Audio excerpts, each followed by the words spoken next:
Transferable skills. From Cackle Media, this is Transferable Skills. I'm Noah Mishkin. I want to start with a trigger warning. This episode deals with very important, sensitive, and difficult subjects, including suicide. Today's guest is Grant Merrell, who will share his skills journey from being a pastor into suicide prevention. It's a very important subject, a very important conversation, and this was a very meaningful conversation for me, and I hope it's a very insightful, inspirational, and meaningful conversation for you, the audience. I hope you enjoy. Grant, welcome to the show. Thanks. So glad to be here. Great to have you here today. Tell me how your career journey began. Where did you start? I started in ministry. I was a Christian pastor for 15 years. Had never intended on going into ministry, truthfully. My undergrad was in intercultural community development. So working on microeconomies overseas, an opportunity that just fell into my lap. I ended up taking a job at the church that I grew up at. As I was graduating, there was a position opening up and ended up in ordained ministry for 15 years. And had some great experiences, but it's not what I planned on doing. I was going to go into education or microeconomies overseas. I studied opera for a semester, social work for a semester. Over 5 years, I think I changed majors 7 times before I settled on something and finally graduated. The ministry is actually not that different from education. You're educating in community in different ways and about different subjects. So I think you did pursue that. Absolutely. Can I ask you about your experience going through college and changing your major? Why were you changing so much? I think, honestly, while I was good at my job, I was good at being a pastor. I was good at preaching and leading communities. There was a part of me that just never fit in. Theologically, I was always a bit of an outcast in that I never quite fit into the orthodoxy mold in the churches that I served in. And just culturally, it wasn't for me. At the time, I didn't realize it. When I started in education, I was lucky that the university I went to, the first day of school, very first day of my freshman year, they put me in a classroom and I knew within 20 minutes that was not for me. And so that's a good way to start your freshman year, is within 20 minutes of your first day of classes ever, you realize that you're in the wrong path. Wouldn't that be interesting if most programs did that? They threw you into the deep end for a few hours here, a few hours there, like a co-op experience early on. Exactly. I was lucky that I ended up in a classroom that first day and really thought this isn't for me. So I floated around. I did a stint in opera. I did a stint in social work. I did a stint in a kind of a missions focus, and finally just landed on intercultural community development and loved it. Loved what I did. I loved getting to learn and explore other cultures. I got to go to other countries as a part of my education. I led groups there. I had a year of Mandarin, which I've never used and couldn't if my life depended on it today. Aside from Latin, Greek, and Hebrew, I really enjoyed it. But career-wise, after 15 years, it was time for me to move on. And I had a lot of success. I loved it. But for me personally, it wasn't a great fit. My churches loved me, but I always felt like I had to hide myself as a gay man when I came out and tried to reconcile those two. It was difficult. And while the tradition that I was in would consider themselves affirming now, they weren't when I was there. And so leaving was hard, but it was the best thing that I've ever done for myself career-wise. There's a lot there to unpack. Yes, sorry. No, first of all, don't ever apologize to me or anyone for anything you just said there. You did that for how long? 15 years. And getting a little bit into that story, I didn't realize I was gay until late in life. I was in my late 30s. And lots of reasons. Growing up in conservative Christianity, that just was never a thought. It wasn't an option. And so while now in retrospect, as a gay man, I can say, my goodness, the signs were there. I should have known. I should have known in junior high. It took me until my late 30s. I was an affirming pastor. I was baptizing the children of gay parents. I was welcoming gay individuals into my churches. I was affirming of transgender individuals as a pastor in a moderate denomination of Christianity.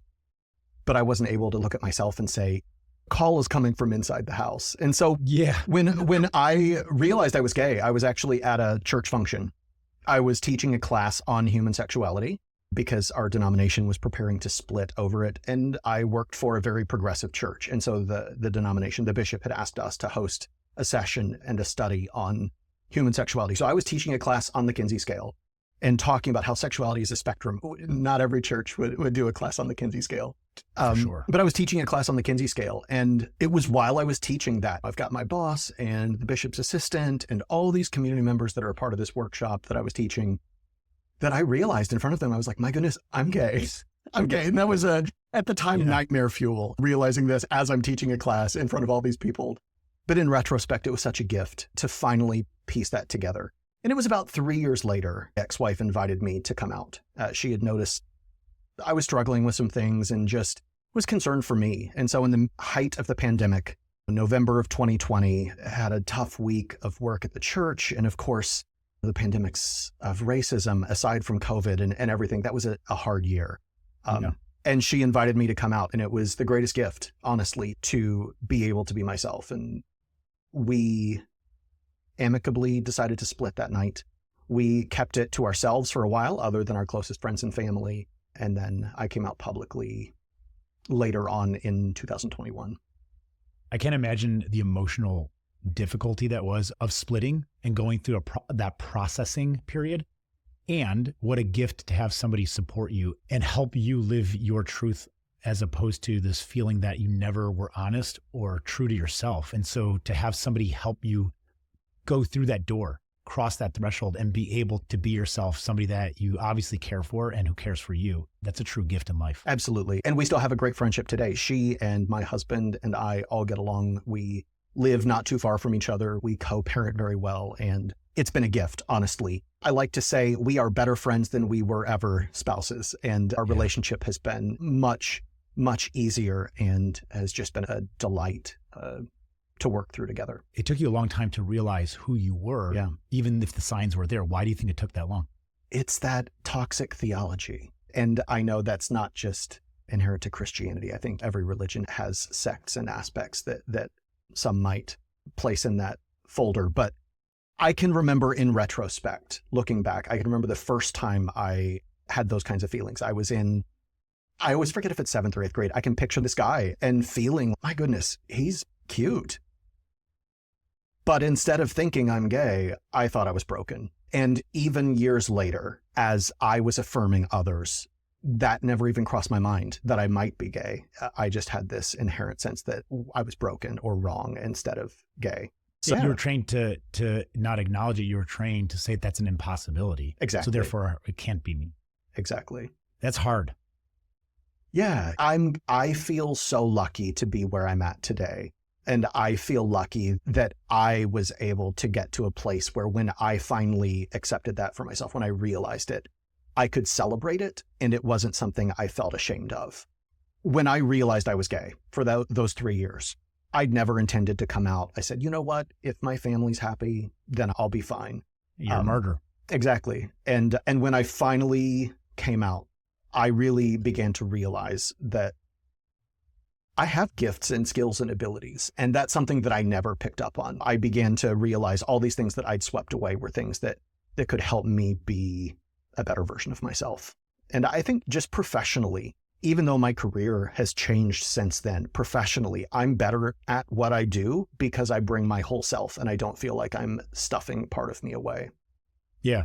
Do you think you had the chance that you could actually take these skills and your own personal experience and bring that back to the church in a way that could be in support of others who need it?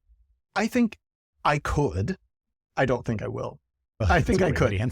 I'm grateful for, and I've said this so many times, I'm grateful for many colleagues that I have that were in a similar place or weren't in a similar place, but have found themselves in the categories of being queer and clergy. Mm-hmm. I'm thankful that they have stayed in the church and are a voice in that environment. For me personally, I think that my professional work won't ever be for a religious organization again. However, I am a part of an interfaith religious order where part of my work is sharing my story and helping people realize that the divine, the spirit is everywhere, in or outside of buildings. It's possible that you have more of an opportunity to provide an impact and education outside the clergy than you did in it. I think so. And I found myself in a strange place in that before I came out, I found myself on TikTok and I was this progressive clergy person. I helped start the Progressive Clergy Network, which has had millions of views over the last several years. Hundreds of clergy have participated in it. And all these people started following me. 300,000 plus people followed me as this progressive pastor. And then I came out and then they got stuck with me and followed me along my journey of discovering myself. And it's been a joy. Why do you think you gained such a following on social media? The novelty at the time, as a pastor who was doing silly videos, speaking positive things about groups that many don't view well in our society. Yes. I mean, all of being a voice for marginalized individuals, it caught attention. It caught lots of hate as well. If I were to like pull up my blocked list on TikTok, it would be huge. If you're getting a lot of pushback, then it means that you're doing something right. That's the truth.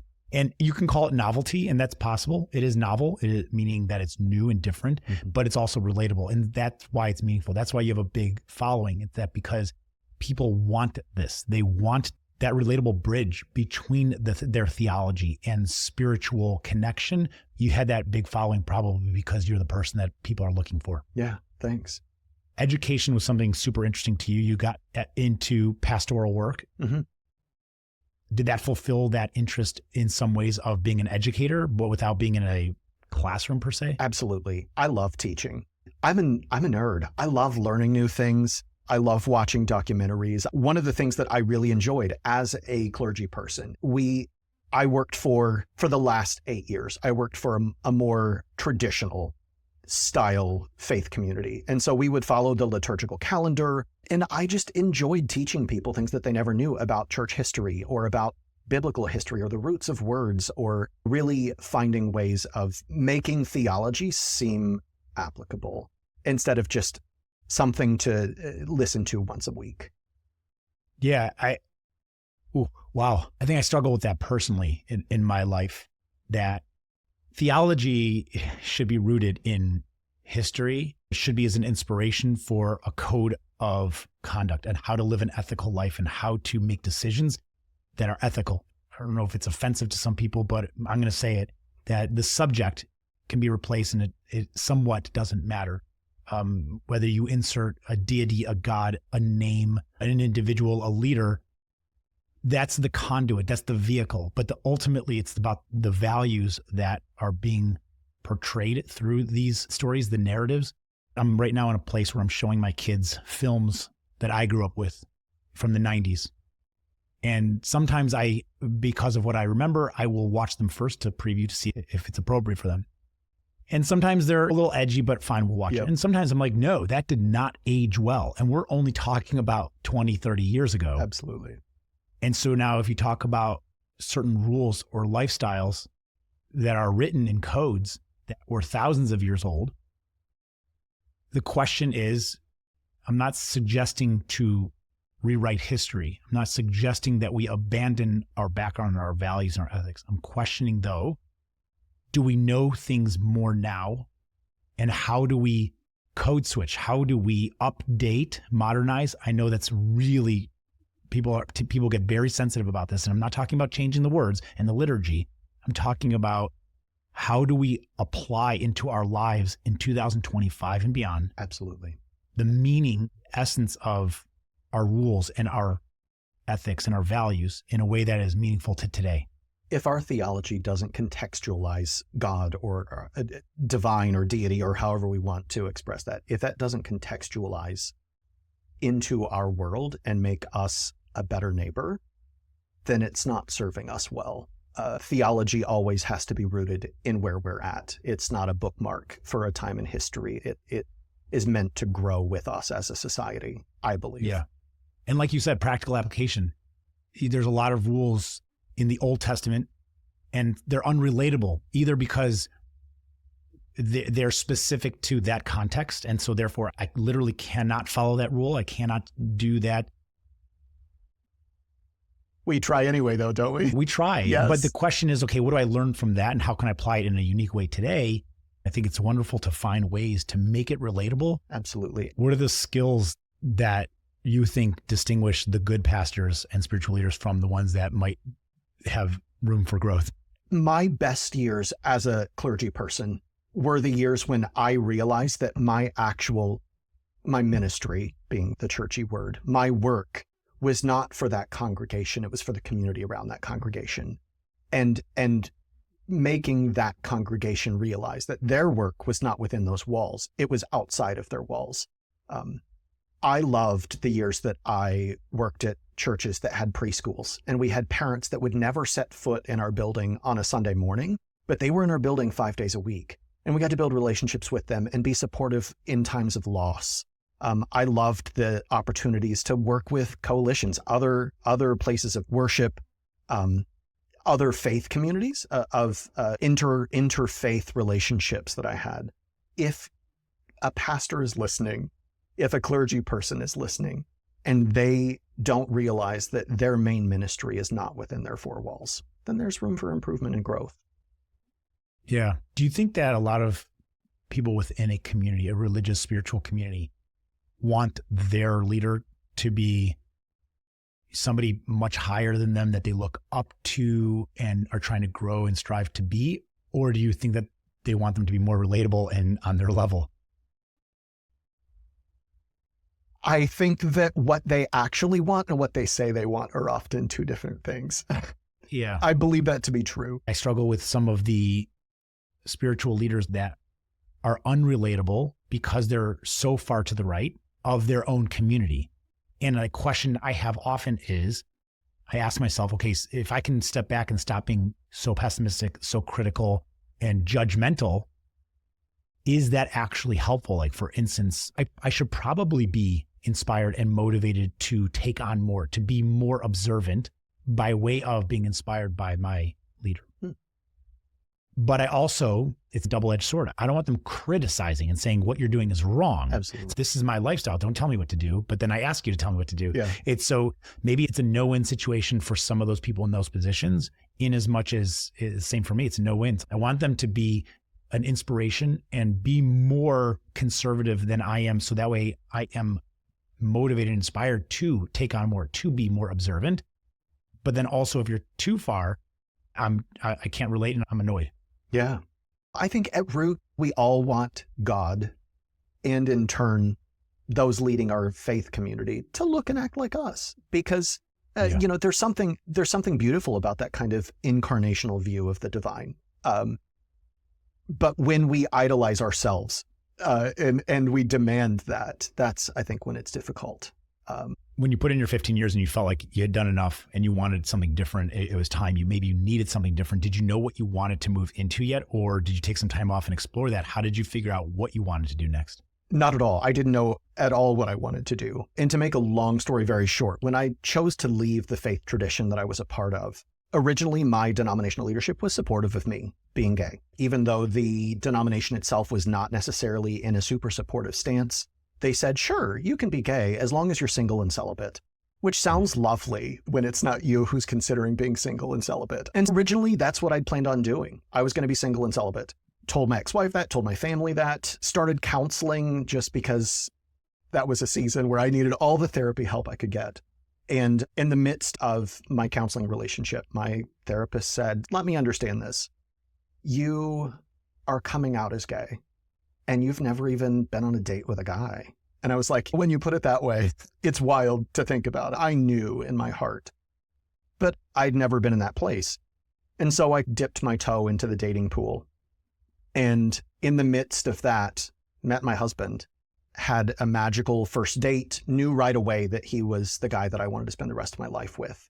And so about that time, someone at my church assumed my sexuality because they knew that I was getting a divorce and had started sharing that publicly. And I decided that I just needed some time away. Went on a vacation. I was getting ready to go on a road trip up and down the Pacific Coast Highway. That was on my bucket list. I just needed some time away. And my dad, as I was getting ready for this trip, called me and said, hey, I'm like driving through town. I lived 3.5 hours away from my dad. But he was like, I'm like driving through town. Do you want to have lunch? And we sat down for lunch. And as we were eating, my dad said to me, I just want you to tell me that you're not going to allow your life to be ruined. I want you to tell me that you're not going to give up your chance on happiness for a church that doesn't care about you.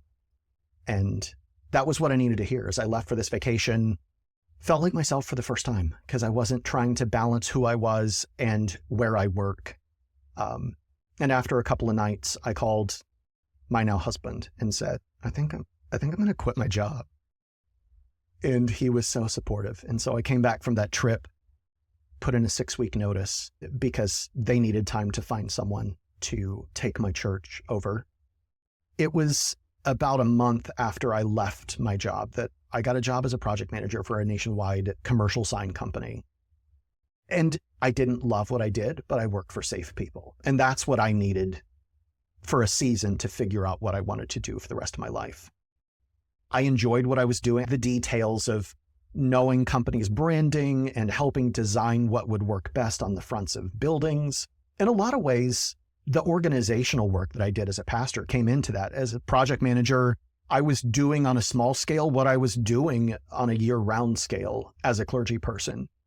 But after about a year, I was saying to my husband, at the time fiance, I miss having a connection to what I do. I like working for good people. I love having a job that I can leave at 5 o'clock and not think about in the evening or over the weekend. But I miss feeling like I'm making the world a better place. Yeah. And I fell into a job. I had lost a friend to suicide in 2018. My friend was a conservative pastor who was married to a woman, and he had 9 children and was gay. And he didn't know what to do with that. And unfortunately, like lots of people, felt like he was better off dead than himself. Yeah. It's heartbreaking. It could have been me. And I could have seen those signs if I would have had training on suicide prevention. And I took a class on suicide prevention in 2019. It was amazingly helpful. I'd wished I would have had it sooner in my work in churches because I don't know how many times I had conversations with people who were considering suicide. And while I never said anything terrible, I didn't screw anything up, I could have done so much better if I would have had tools. So fast forward a few years when I'm trying to figure out what I want to do with my life, I fell into a job in suicide prevention, connecting organizations with trainings that can help them get their people prepared to provide help in a moment of suicide crisis. And I absolutely love it.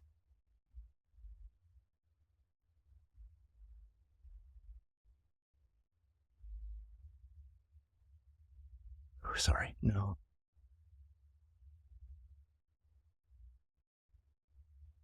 Expect that. No, I'm sorry.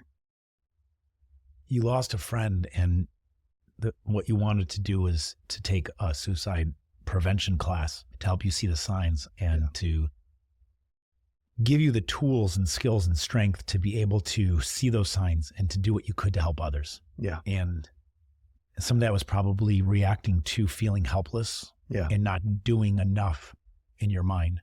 And I'm preaching to the preacher, but there's nothing that you could have necessarily done to prevent that. And to feel any sense of guilt or regret is unproductive. There's for sure loss, and there's a lot there. And I know that feeling. I lost a very close friend of mine to suicide at the end of college, shortly after she graduated, our same age, and we were very close. I'm sorry for your loss. Same. And we weren't even living in the same city anymore. And so to make the assumption that I could have done something or seen something, even as simple as, why didn't I call her more frequently? Why didn't I text her? Why didn't I see her the last time I was in the city? Yeah. And again, unproductive. Exactly.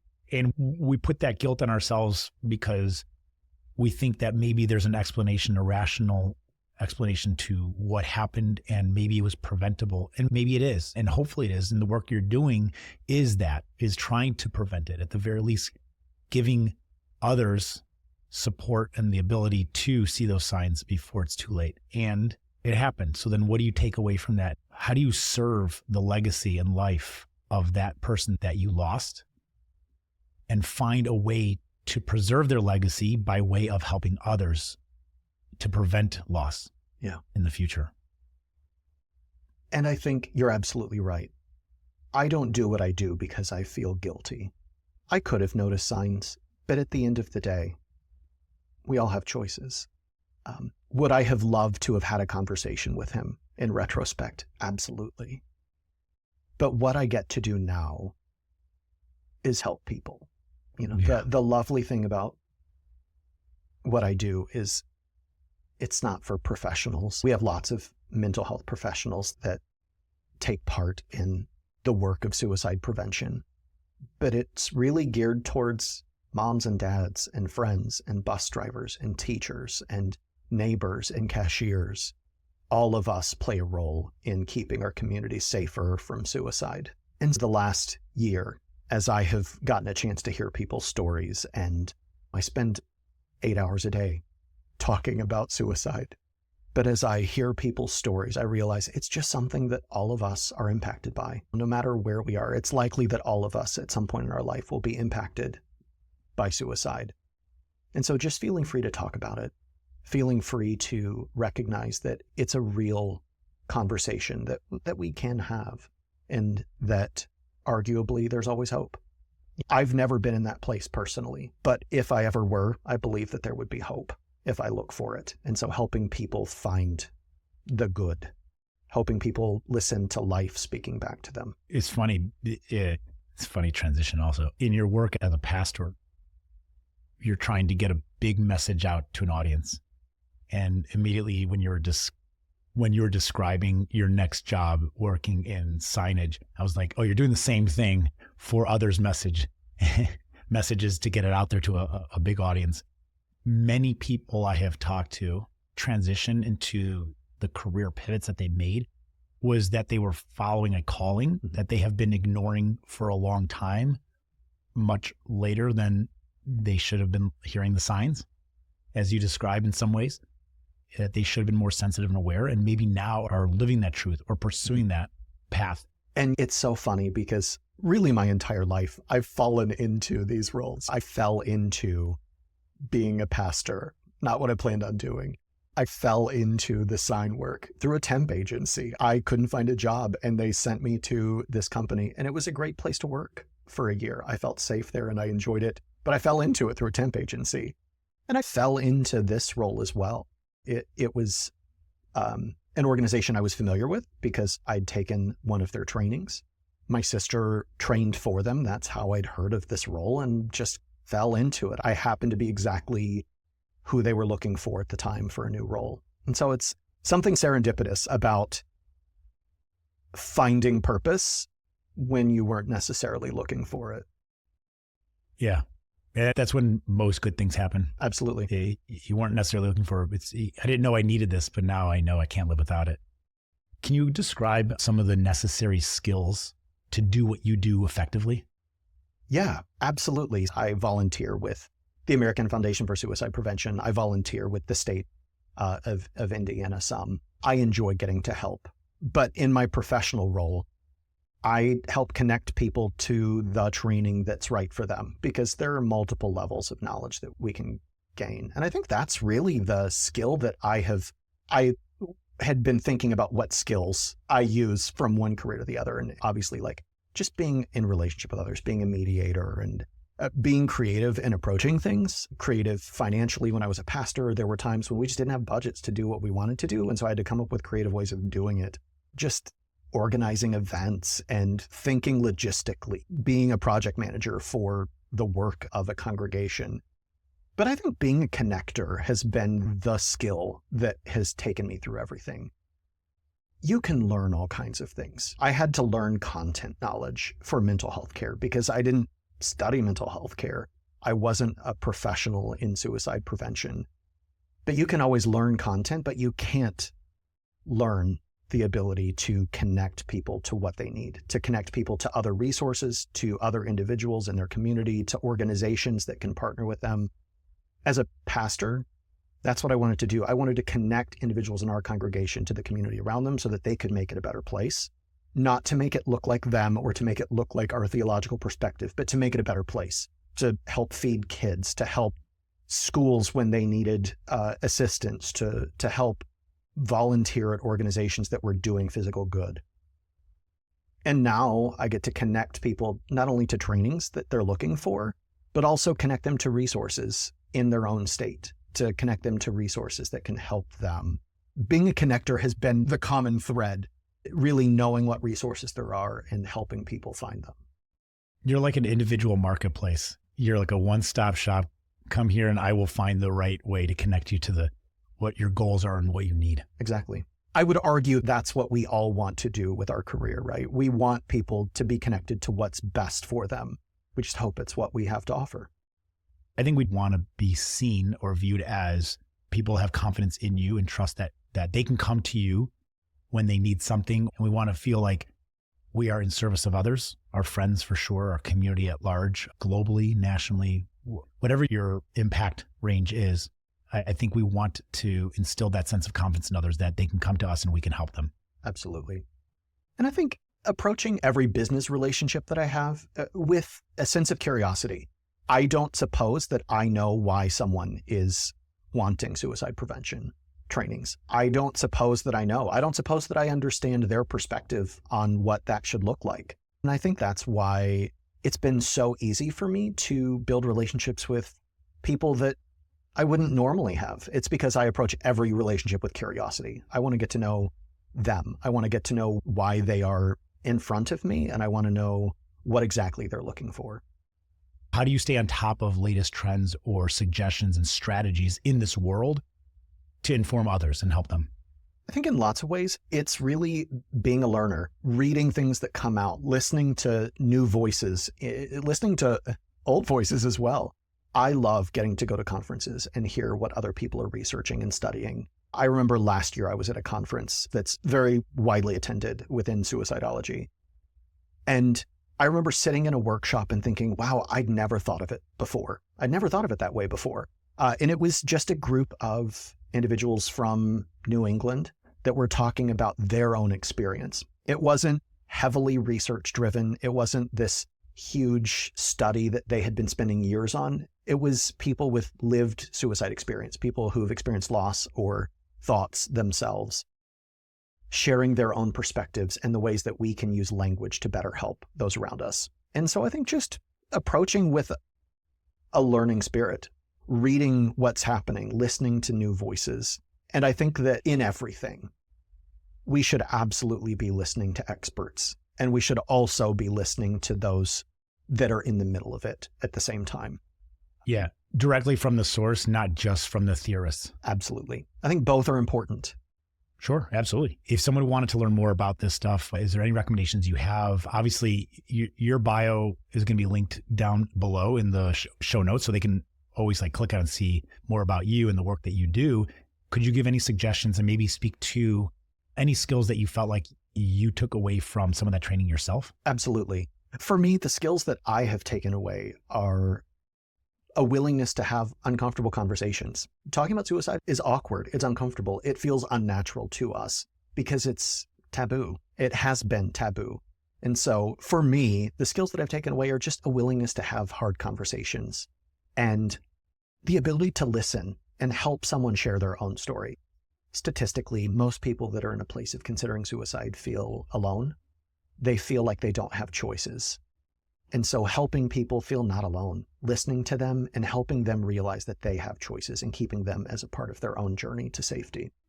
Those are the things that I have taken away. And if someone wants to get involved, they want to learn more, they of course can contact me. I'd be happy to put them in touch with someone in their own community. But also take a look at the American Foundation for Suicide Prevention. Fantastic nonprofit. Every state in the US has at least one chapter, if not a couple.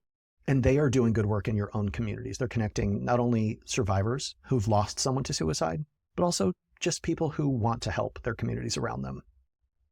That's a great suggestion. If somebody wants to learn more specifically about what you do, Grant, at your organization, if they want some suggestions that are personalized, feel free to reach out online to you over LinkedIn or wherever. Obviously, you're linked below in the description. As I said before, this has been a tremendously impactful and, dare I say, emotional, but important message in this conversation today. And I feel like I gained two very important perspectives, one in a theological pastoral role, and then another in this suicide prevention role that you're in. And both are equally meaningful in very different ways. And it's clear to me that your mission in life is in service of others, community, and helping people really get the message across to them in impactful ways and meaningful ways, because you've dedicated your life in service of others and community. And that's really admirable. And I'm impressed, and it's meaningful to have you on this show. Thanks. It's so good to be on the show. I appreciate the opportunity.